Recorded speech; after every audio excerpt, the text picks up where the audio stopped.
Bonsoir. Aujourd'hui, je vais vous parler de trois concepts tellement de base, sont des concepts de base en chimie. Alors, le premier concept, je vais vous parler des trois états de la matière, qui sont l'état solide, l'état liquide et l'état gaz. Le deuxième concept serait les deux transformations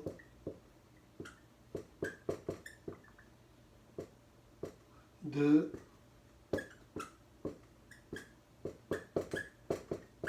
la matière. On va parler de la transformation physique et de la transformation chimique.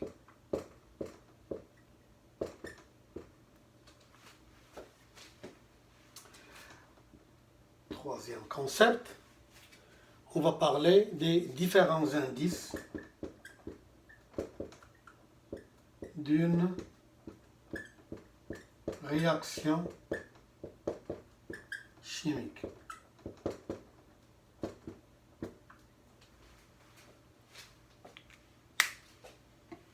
Alors, si je commence par le premier concept, qui est l'état de la matière,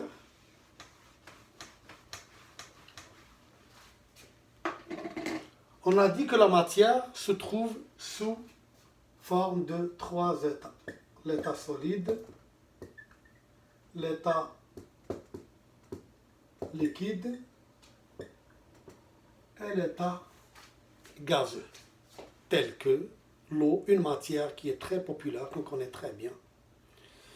En bas de 0, et si la température est inférieure à 0 degré Celsius, il est à l'état solide, il se trouve à l'état solide, tel que la neige, la glace.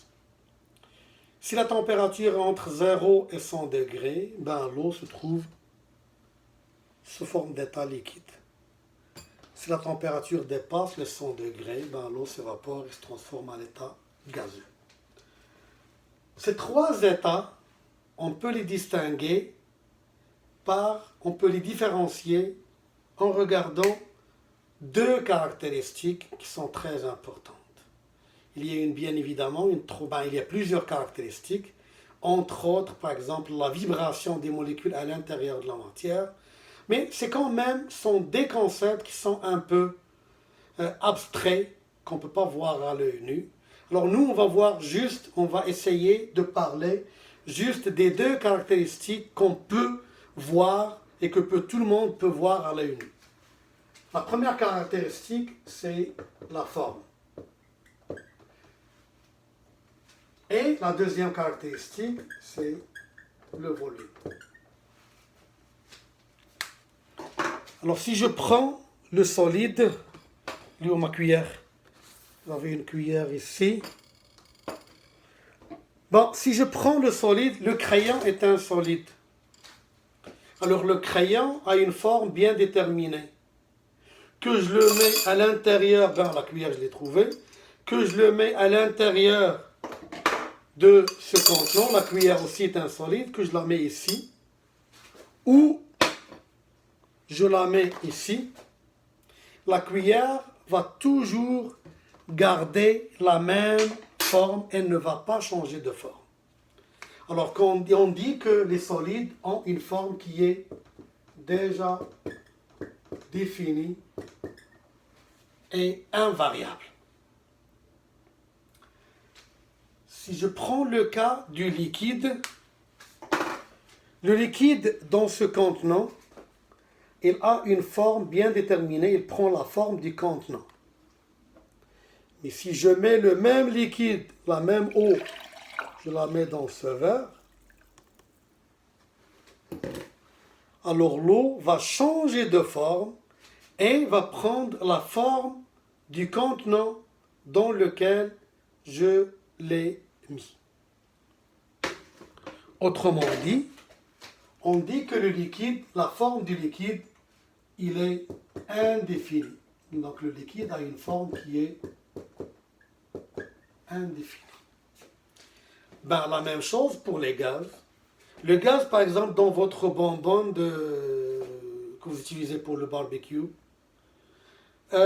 c'est un gaz qui, à l'intérieur de la bonbonne, il prend la forme de la bonbonne. Mais si jamais vous ouvrez la bonbonne et vous laissez le gaz s'échapper dans une pièce, alors le gaz va prendre la forme de la pièce. Donc le gaz, lui aussi, a une forme qui est indéfinie.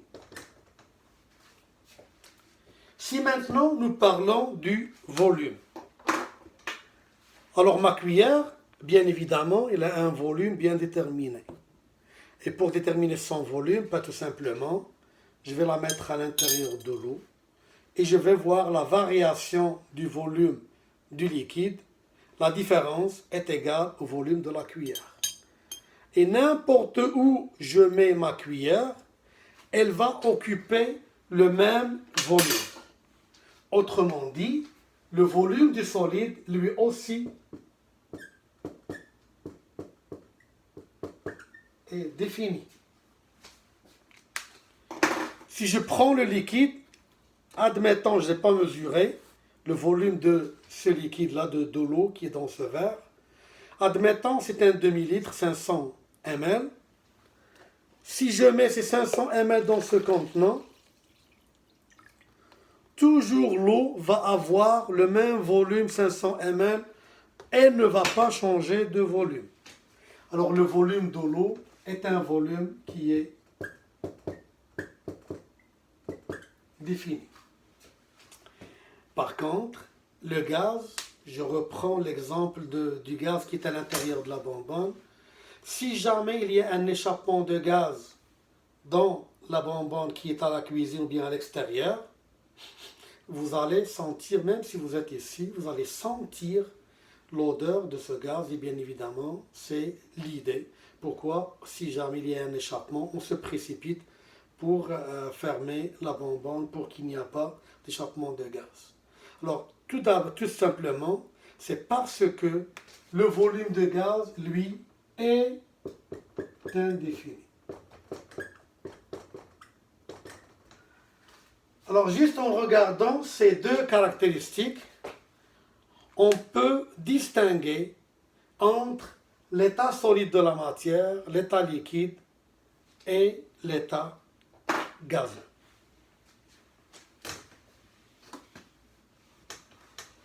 Si maintenant, je vais vous parler du deuxième concept qui est la transformation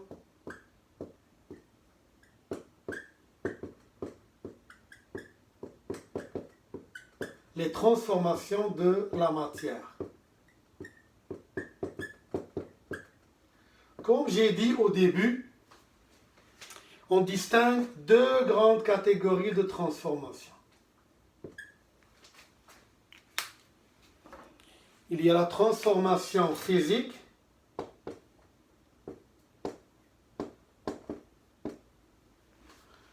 et il y a la transformation chimique. Alors la question qu'on peut se poser, comment peut-on distinguer et différencier, est-ce que la transformation que nous sommes en train de regarder, ou bien de vivre, ou bien de faire, ou bien d'observer, est-ce que c'est une transformation physique, ou bien une transformation chimique? Ben, tout simplement, on va faire des petites expériences. La première expérience, si je prends cette feuille de papier, et je la plie, ou bien même je l'écrase.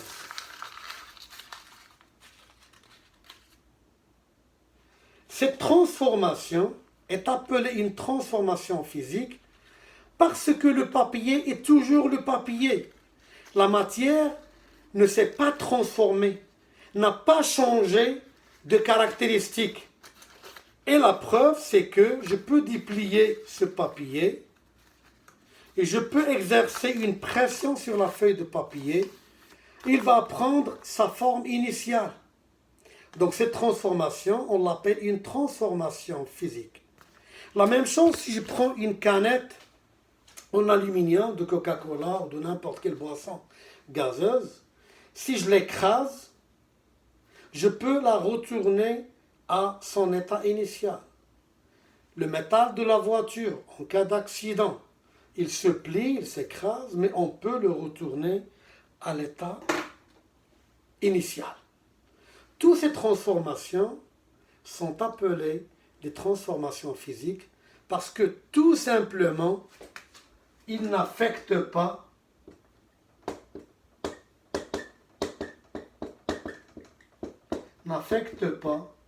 la composition de la matière. C'est-à-dire que la matière de départ est restée la même, elle n'a pas changé. La transformation chimique, pour mieux la comprendre, je vais vous faire vivre une petite expérience qui est très populaire. Alors dans cette bouteille, j'ai mis du vinaigre blanc.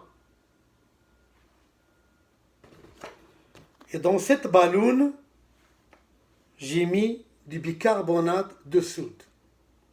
Bien évidemment, je peux faire l'inverse. Du bicarbonate dans la bouteille et du vinaigre dans la balloune. Alors le bicarbonate, il est à l'état solide. Le vinaigre, il est à l'état liquide. Je vais essayer de faire comme ça pour garder une étanchéité autour de la bouteille. Je vais juste je vais procéder comme ça. Donc il y a une étanchéité, si jamais il y a un gaz ou quelque chose, il ne peut pas s'échapper. Et on observe que tant que le bicarbonate de soude est toujours là, le vinaigre est là, rien ne se passe comme transformation, les deux ne sont pas transformés. Mais, par contre, une fois je vais mélanger les deux, on va observer qu'il y a une effervescence à l'intérieur de la bouteille, on voit l'effervescence, ce qui signifie qu'il y a un dégagement d'un gaz, et bien évidemment ce dégagement de gaz, c'est lui qui a fait gonfler la balloune. Donc, en résumé, au départ,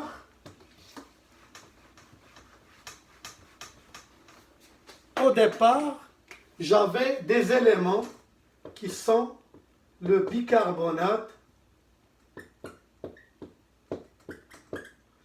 et le vinaigre. Le vinaigre. Ces deux composés de départ, on les appelle les réactifs. Ces deux composés de départ m'ont donné une chose qui est différente. Ça c'est solide, ça c'est liquide. Ils m'ont donné un gaz. Pour l'instant, on ne va pas parler c'est quoi ce gaz, c'est quoi le composé supplémentaire, parce qu'il m'a donné un autre composé. On ne va pas rentrer sur c'est quoi la réaction, c'est quoi les composés de la réaction chimique, mais tout simplement les éléments que j'ai obtenus à la fin, on les appelle les produits.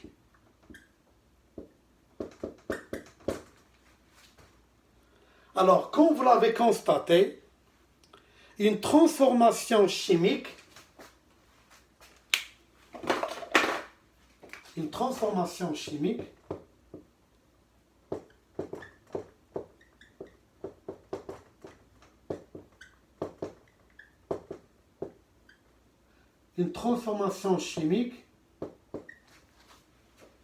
a affecté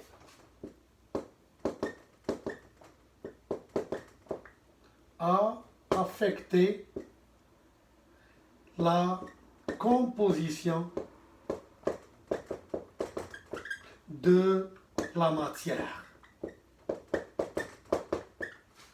C'est-à-dire que les éléments de départ ont été consommés et les produits ont été créés et les produits sont différents des éléments de départ.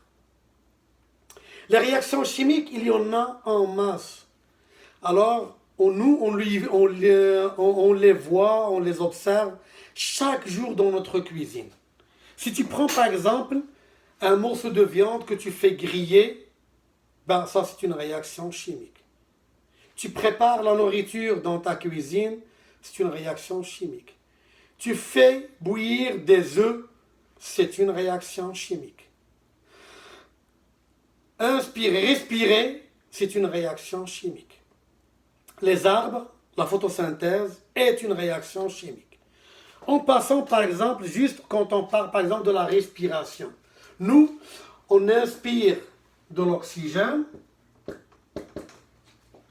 on mange la nourriture, dans la nourriture il y a le C6, le sucre, le C6H12 en 6, et ceci on le transforme en quoi?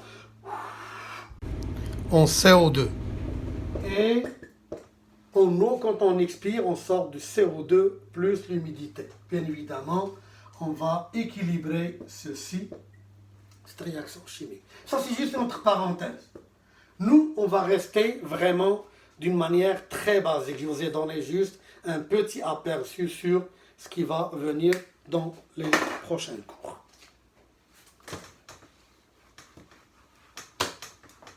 Le troisième concept de base sont les indices, les différents indices d'une réaction chimique. C'est-à-dire, quand il s'agit d'une réaction chimique, quels sont les indices qui me permettent de dire « Oh, ça c'est une réaction chimique ». On va commencer par le premier indice que nous avons vécu dans notre expérience. Le premier indice, quand il y a un dégagement d'un gaz. Quand tu observes qu'il y a de l'effervescence, il y a un dégagement d'un gaz, ça veut dire qu'il y a une réaction chimique. Le deuxième indice que nous vivons aussi chaque jour, presque chaque jour, c'est le changement de couleur. Alors par exemple, quand tu prends de la viande et tu la fais griller, la viande change de couleur. Si je prends ce papier et je le brûle, il va changer de couleur. Une voiture qui se rouille, le métal, il change de couleur. Le troisième indice, c'est la formation de précipité.